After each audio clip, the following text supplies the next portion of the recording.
fini le mois d'avril, on commence du coup le mois de mai. Je suis hyper contente et impatiente parce que du coup il y a des suites des sagas, il y a une fin de saga que je vais pouvoir lire, il y a des belles sorties aussi que je suis impatiente de lire, donc je suis trop contente. En tout cas, j'espère qu'on va passer un excellent mois de mai, qu'il fasse un tout petit peu moins chaud par contre que ces derniers jours. Mais sinon, voilà, j'ai trop hâte. Et puis, je vais vous montrer tout ça, toutes les lectures que j'attends avec impatience. Et puis, voilà, j'espère qu'elles vous plairont aussi. Allez, c'est parti. On commence avec le 4 mai, il sort Le Secret du Roi. Donc, c'est l'édition Bragelonne qui sort. Je vous lis le résumé. Le roi vient de vous mettre au secret, Hippolyte Darcy, votre vie appartient à la couronne à présent. Dans un Paris où les courtisanes du palais royal sont aussi des vampires hypnotiques et les bouchers du Châtelet une meute de lycanthropes, le jeune Louis XV donne à Hippolyte une mission primordiale. Maintenir l'ordre dans la face cachée du royaume, peuplé de créatures surnaturelles dont le monde ignore l'existence, un honneur à double tranchant. C'est la promesse de 1000 aventures épiques, mais aussi le risque d'éventer son plus grand secret. Car sous ses dehors rustiques et derrière sa redoutable épée, excusez-moi décidément, Hippolyte est en réalité une jeune femme. Quel scandale si on apprenait que l'agent du roi lui-même n'est autre qu'une fille de bonne famille et libertine en plus de ça. Mais on ne devient pas agent du secret sans un attrait immodéré pour les quêtes impossibles, et la bravoure d'Hippolyte ne sera pas de trop aux côtés de James, un Écossais indépendantiste, et d'Olympe, un esclave et pirate en fuite, car les mots ont soudain une fâcheuse tendance à se révéler. J'ai trop hâte. Franchement, j'ai trop hâte. L'édition nous l'a bien vendu, j'ai vraiment hâte de voir ce que ça va donner, et la couverture est plutôt, franchement, elle est magnifique, non? Elle m'a tout de suite attiré l'œil, donc j'ai vraiment hâte de pouvoir le lire. Il a l'air génial. Le même jour, c'est une suite que j'attendais avec impatience parce que la fin a été plus que surprenante. Il s'agit de Le plus cruel des pardons. C'est la suite du coup de Puy d'eau des poisons que j'ai adoré. Franchement, il est génial. En plus, c'est de la fantasy, donc ça va parfaitement aller dans le mois de la fantasy de ce mois-ci. Je vous lis le résumé. Une jeune fille destinée à régner, une guerre qui menace, un allié plus dangereux que tout autre ennemi. Après les événements de la traversée, Zarouche s'est géré de ne plus rêver d'aventure. Mais tandis que le prince Jet cherche à éviter la guerre qui menace Orkena, le prince Casta fait son grand retour, clamant qu'il est le vrai vainqueur et l'héritier. Il porte même la marque divine qu'il pourrait séduire, mais il n'est pas le seul. Zaru aussi porte cette marque qui fait d'elle les cas de Casta. Avec Jet et leur allié, elle va se lancer dans une course contre la montre pour enrayer l'ascension du prince impitoyable et l'empêcher de déchaîner des horreurs sans nom dans le but de gagner la guerre. Et Zaru est prête à tout pour le bien d'Orkena, mais en s'opposant à la brutalité de Casta, ne risque-t-elle pas de révéler la sienne? Ça a l'air trop bien. Franchement, j'ai trop hâte parce que le tome 1, j'avais eu un énorme coup de cœur pour ce tome-là. J'espère vraiment ne pas être déçue avec ce tome-là parce que j'avais juste adoré et je l'avais dévoré en une journée tellement j'étais plongée dedans, donc j'ai trop hâte. Le 5 mai, enfin, parce que depuis le temps que je le vois sur Booknote et qu'il est repoussé quasiment tous les mois, nous avons Hadès et Perséphone, tome 1, Touch of Darkness, excusez-moi, et donc c'est Hugo Roman qui le sort, il est juste, j'attends avec impatience, franchement. Depuis le temps que je lis le résumé et tout ce qu'on voit dessus sur Instagram et TikTok, j'attendais avec impatience de le lire. Je vous lis le résumé. Perséphone n'est la déesse du printemps qu'en titre. Depuis qu'elle est toute petite, les fleurs se ratatinent à son contact. Après s'être installée à la Nouvelle Athènes, elle espère mener une vie discrète dans la peau d'une journaliste mortelle. Mais tout change lorsqu'elle s'assied dans une boîte de nuit clandestine pour jouer une partie de cartes avec un étranger hypnotique et mystérieux. Hadès, le dieu de la mort, a bâti un empire du jeu dans le monde des mortels et ses paris favoris sont réputés impossibles.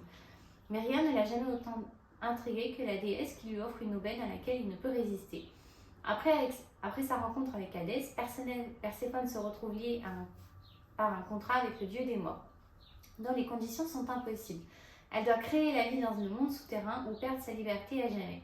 Le pari ne se limite pas cependant à exposer l'échec de Perséphone en tant que déesse. Lorsqu'elle s'efforce de semer les graines de sa liberté, son amour pour le dieu des ténèbres grandit, un amour à la fois envoûtant et intéressant. Ah, j'adore. En ce moment, il y en a plein de livres qui sortent sur eux. Avec, du coup, il y a eu la BD qui a été imprimée, le webtoon de Laure Olympus. Il y en a plein. J'ai l'impression que c'est le couple grec à la mode en ce moment. Donc, franchement, j'ai hâte de pouvoir le lire. Le même jour, nous avons Clean with Passion. Alors ça, c'est plus par intérêt personnel, honnêtement, parce que du coup, j'ai regardé le drama, j'ai adoré. Je savais que c'était tiré d'un webtoon, donc je suis plus qu'impatiente de pouvoir le lire en fait autrement, parce que du coup, j'ai adoré le drama et donc je vois vraiment les différences qu'il peut y avoir autres, donc c'est pour ça. C'est plus là, vraiment par curiosité personnelle. Le même jour, du coup, nous avons One Last Stop de Cassimi Kingston qui sort, c'est Lumen qui le sort, et donc là, c'est une romance. Je lis le résumé. Le dernier arrêt, non, c'est là que tout commence. Après Mother Fucking Prince, découvrez la nouvelle comédie romantique de Cassie McKinston. À 23 ans, Auguste s'installe à New York pour échapper à sa mère avec qui elle entretient une relation compliquée. Cynique et intentionnellement solitaire, elle tombe malgré elle au beau milieu d'un véritable nid de fous. Une colocation joyeuse et extravagante où discussion et fête se succèdent. Mais sceptique, elle ne se laisse pas vraiment toucher par la ville fascinante et insaisissable qu'elle découvre peu à peu. Si ce n'était déjà pas assez déroutant, voilà que par un matin de galère, sur le chemin de la fac, elle fait la rencontre d'une certaine Jane, qui n'hésite pas à la sortir d'un mauvais pas. Auguste en reste abasourdi. Qui est cette fille belle à tomber qu'elle croise et recroise sans cesse sur sa ligne de métro new-yorkais? En tout cas, la jeune inconnue au blouson de cuir à la fois mystérieuse et solaire n'est pas ce qu'elle prétend. Car là, sur un mur du légendaire dîner où Auguste joue les serveuses pour se faire un peu d'argent, le visage de Jane illumine une photo prise dans les années 1970. Comment expliquer ce prodige? Voilà, j'ai hâte. Franchement, il est juste génial. Et franchement, la couverture est plus que belle. J'ai eu un coup de foudre pour elle, elle est juste géniale. Vous arrêtez un peu? Oh! Je suis désolée, ils sont sortis et du coup ils sont tout excités. Le même jour, on a, là c'est on va dire c'est la couverture qui m'avait intégrée au début. Le résumé est triste. Franchement, c'est un livre que je ne sais pas à quoi m'attendre à la fin. Et c'est ce qui me fait peur et du coup c'est ce que j'ai envie de découvrir en fait. Parce que je sens que ça va être un bouquin qui peu importe la fin, va me faire pleurer à tout va. Deux ados se retrouvent par hasard sur un pont avec le même projet, sauter. À partir de là, 4 destins sont possibles, mais un seul mène au happy end. Pour Aaron et Tilly, 4 destins possibles, mais un seul mène au happy end. Ils ont beau ne pas se connaître, Aaron et Tilly ont le même projet, sauter du pont de George Washington. Leurs destins, s'ils sont liés, ne sont pourtant pas scellés. Ils peuvent encore emprunter différents chemins. Aaron saute mais pas Tilly, Tilly saute mais pas Aaron, ils sautent tous les deux, ou ni l'un ni l'autre. 4 scénarios à découvrir ainsi que leurs conséquences tour à tour poignantes et terribles, saisissantes et lumineuses. Une chose est certaine, personne ne sortira indemne de cette lecture. Je sais pas pourquoi, mais c'est un livre qui m'attire. J'ai envie vraiment de le lire, de savoir ce qui se passe. Et du coup, en fait, vraiment de découvrir les conséquences de ce qui peut arriver de leur geste qui peut se révéler fatidique et tragique. Donc, c'est pour ça. Là, c'est plus par conviction personnelle qu'autre chose. Le 6 mai, nous avons la suite, enfin, qui sort. Donc, c'est The Heart of Petrol, du coup. C'est les Remnant Chronicles. Vous savez, c'est juste avant de Dance of Thief. Donc, nous avons le livre 2 qui sort, décidément. C'est la suite de Kiss Deception. Je vous lis le résumé. Pour échapper à un mariage arrangé qui lui aurait privé de sa liberté, Lia s'était enfuie le matin de ses noces. La voici rattrapée par son destin de princesse et incarcérée à Vanda, territoire des redoutables barbares.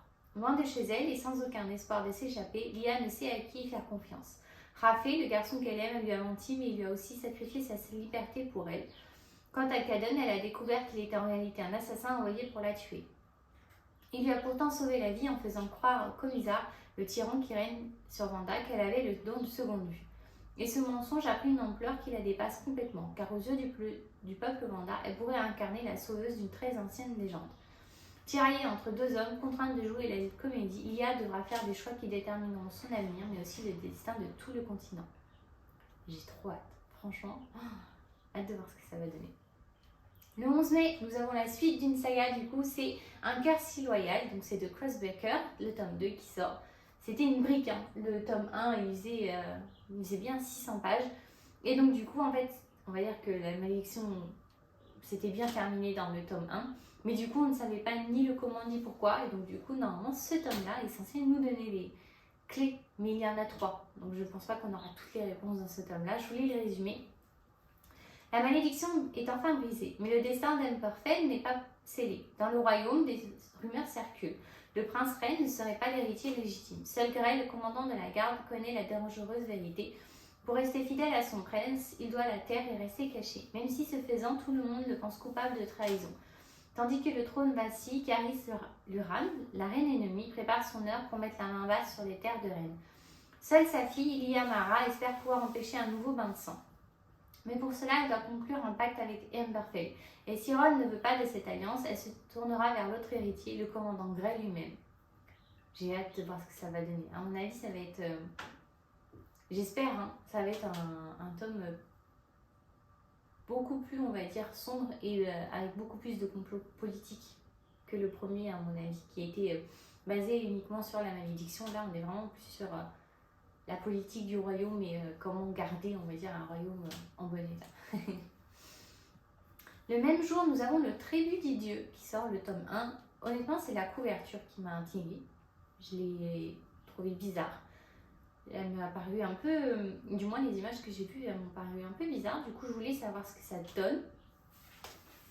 Donc, je vous lis le résumé. Qu'ils renaissent de mes mensonges. Dans ce monde où les magiciens sont élus par les dieux, on croit ces derniers immortels. Il n'en est rien. Tous les 100 ans, chaque dieu choisit l'héritier qui prendra sa place. Une lutte intense oppose ceux qui ambitionnent l'immortalité et ceux qui la proscrivent. Loin de ce combat, Octavia fait son entrée à l'Académie de magie. Avec une seule idée en tête, trouver un moyen de ressusciter sa famille morte dans l'incendie qui a détruit leur maison. Et pour cela, elle est prête à tout, y compris à passer un pacte avec un dieu maya, du sacrifice humain et de la guerre. Enfermée dans sa souffrance et obsédée par sa quête, multipliant les mensonges, Octavia ignore les véritables intentions du dieu et les enjeux qui la dépassent. Ça a l'air hyper impressionnant et franchement, s'il est plus que bien écrit, ça va être un véritable coup de cœur à mon avis, puisque du coup, c'est vraiment là, il y a une histoire de double jeu, de mensonges, de vengeance aussi. J'espère réellement que, franchement, s'il est hyper bien écrit, ça va être un pur bonheur de le lire. Excusez-moi. Le 12 mai, nous avons la fin d'une saga. J'ai trop hâte. Il s'agit de Nevernight, le tome 3, L'Aube Obscure. J'ai plus que hâte, parce que du coup, le tome 2 a été plus que dur, honnêtement. Mais la fin a été plus que surprenante. On a retrouvé un personnage, on s'est dit, mais quoi? Il sort d'où? Donc voilà, donc je suis hyper contente de pouvoir enfin la voir, parce que franchement, il était juste... C'est une série qui... Alors, elle est compliquée à lire avec tout ce qu'il y a, mais franchement, c'est une série que j'adore, que je relis régulièrement quand j'ai pas un coup de blues, mais... parce que c'est pas une lecture chouchou, mais c'est une lecture que je me laisse porter sans difficulté en fait dedans. Donc j'espère réellement pouvoir apprécier autant ce tome-là. Alors, je vous lis le résumé.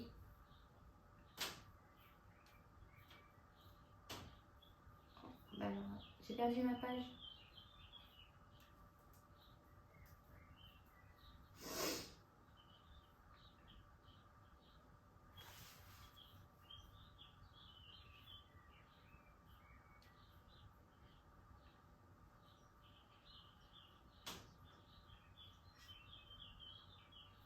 Oh bah, j'arrive plus à retrouver.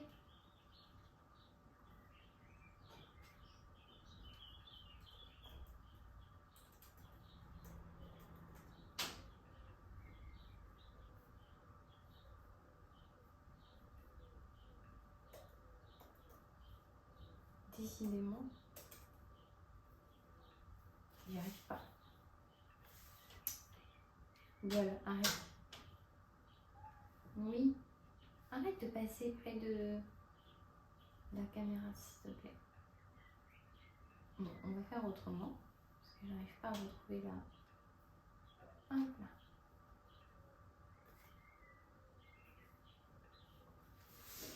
Hop là. Les plus grands jeux de l'histoire se sont terminés par les meurtres les plus audacieux de l'histoire de la République.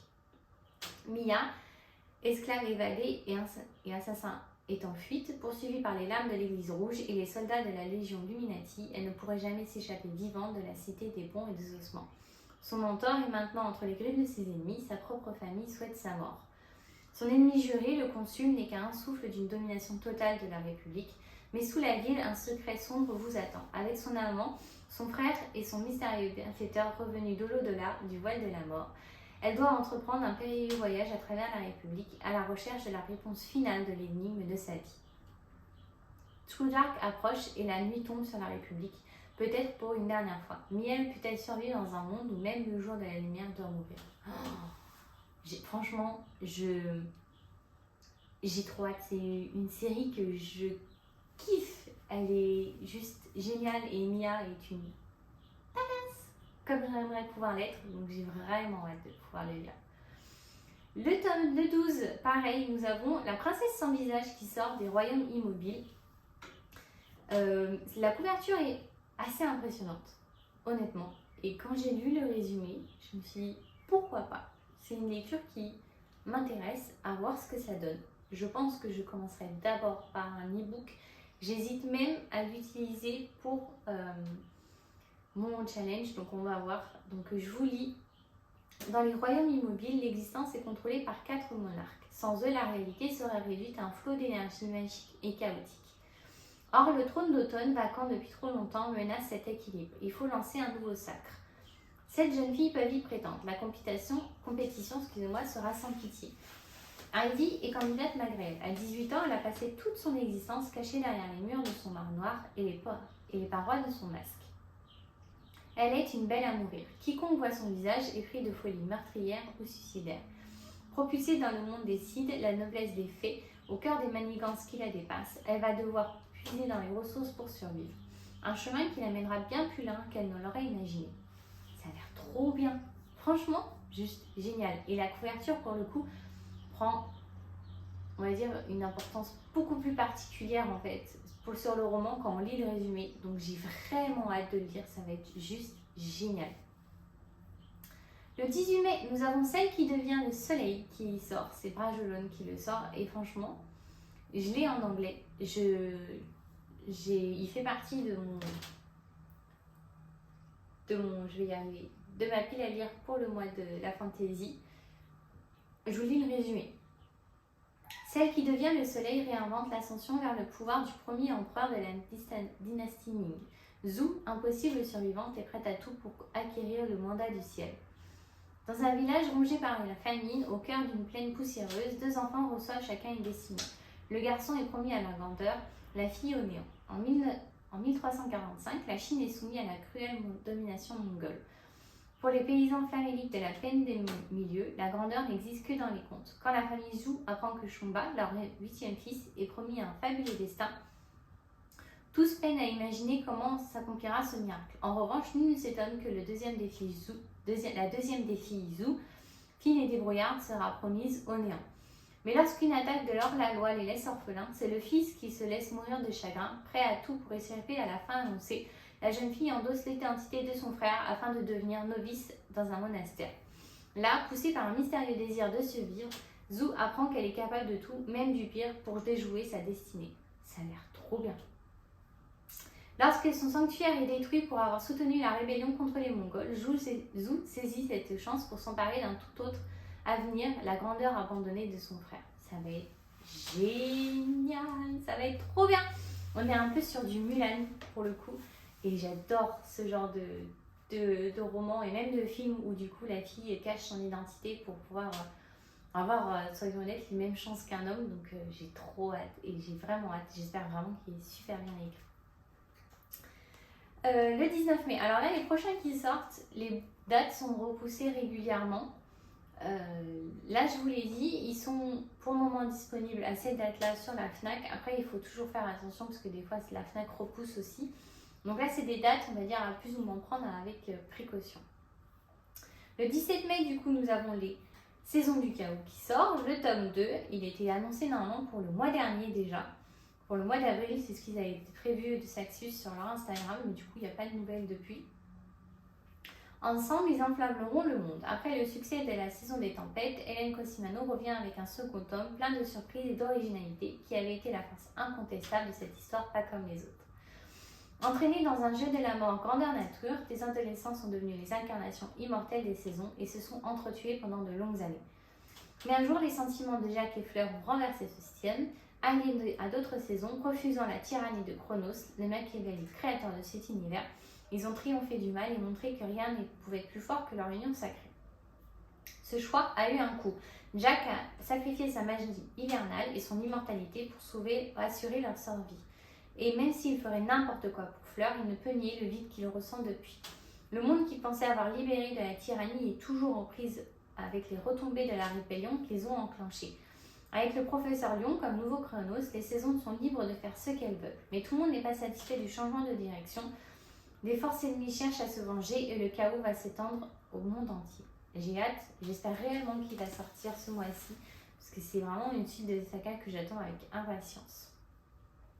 Ensuite, il y a Cry Wars, pareil, le 19 mai, qui est censé sortir.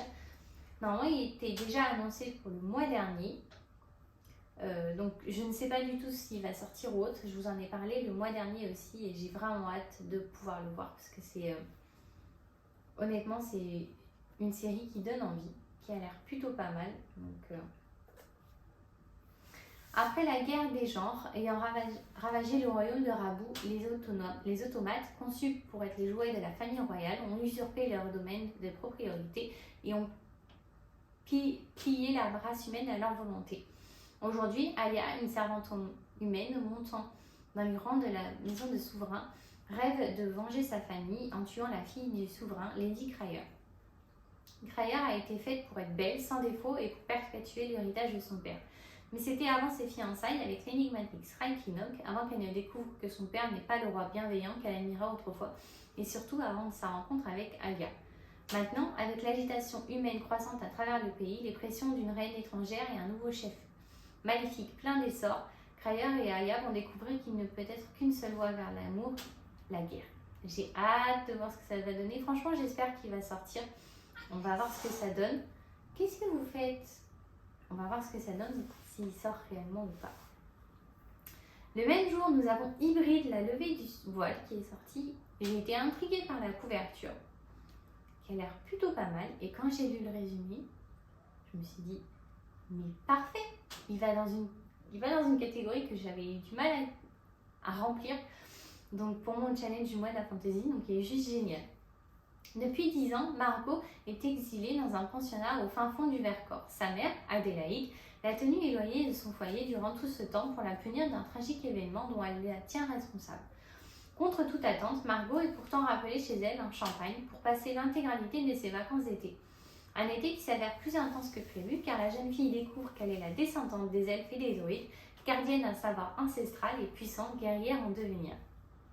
À l'aube d'un destin fantastique et dangereux, la jeune fille peut compter sur ses amis de toujours, Violette et Baptiste, pour affronter avec elle de sombres secrets familiaux et le retour du légendaire tueur Elfhild d'épeceurs sanguinaires immortels lancé sur ses traces. Ça va être génial. Franchement, j'ai trop hâte. Et le 25 mai, nous avons une saga que j'aime beaucoup, par un auteur français. Du coup, il s'agit de la Cour des Ouragans, Vampiria de Victor Dixon. J'ai trop hâte de voir ce que ça va donner. Il s'agit du tome 3, il y en a eu 2 pour le moment qui sont sortis. Un océan à feu et à sang, le commerce avec les Amériques qui, depuis des siècles, assurent la richesse du vieil empire vampirique est menacé par des hordes de pirates. Le plus sinistre d'entre eux, le capitaine Palfomeus, sème un vent de terreur sur toute la côte atlantique. Le roi Louis XIV, l'immuable, ordonne à sa protégée Diane d'épouser ce flibustrier sanguinaire afin d'en faire un corsaire à la solde de la France. Ça va être trop bien. C'est une histoire de pirates, pour le coup, on sera peut-être plus du tout à Paris ou en France. Donc j'attends de voir ce que ça donne parce que du coup, franchement, il y a un univers tellement riche dans ce tome-là, dans cet univers-là, que j'ai vraiment hâte. Et voilà, je crois que j'ai réussi à toutes vous les présenter. Donc, faut juste faire attention, il y a 2-3 bouquins où du coup, on n'est pas sûr des dates de sortie parce que du coup, ça fait plusieurs fois qu'ils sont repoussés. On va voir ce que ça donne. Mais honnêtement, celui que j'attends le plus, j'en ai 2 que j'attends avec plus d'impatience. C'est Nevernight, du coup, le tome 2, et Le Plus Doux des Poisons, le tome 2, du coup, aussi, qui est juste génial. J'ai vraiment hâte de retrouver ces univers-là et les personnages. C'est des univers qui me transportent à chaque fois. Même si Nevernight va être une sacrée bricasse, ça va être un pur bonheur, je l'espère, de pouvoir les retrouver. En tout cas, voilà, je vous les ai tous montrés. N'hésitez pas à me dire en commentaire si vous, il y en a d'autres que vous attendez avec impatience. Et du coup, on se dit à lundi prochain pour une prochaine vidéo. Bye bye!